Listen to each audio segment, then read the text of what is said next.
আজকের একটা দৈনিক পত্রিকায় লিখেছে যে কোরআনের আইন দিয়া বাংলাদেশ চলবে না।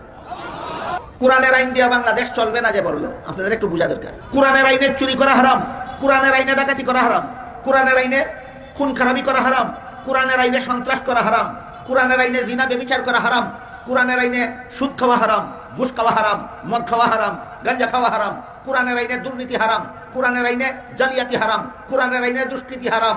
এই আইনে যদি বাংলাদেশ চলবে না বলে, তাহলে সে কি চায়?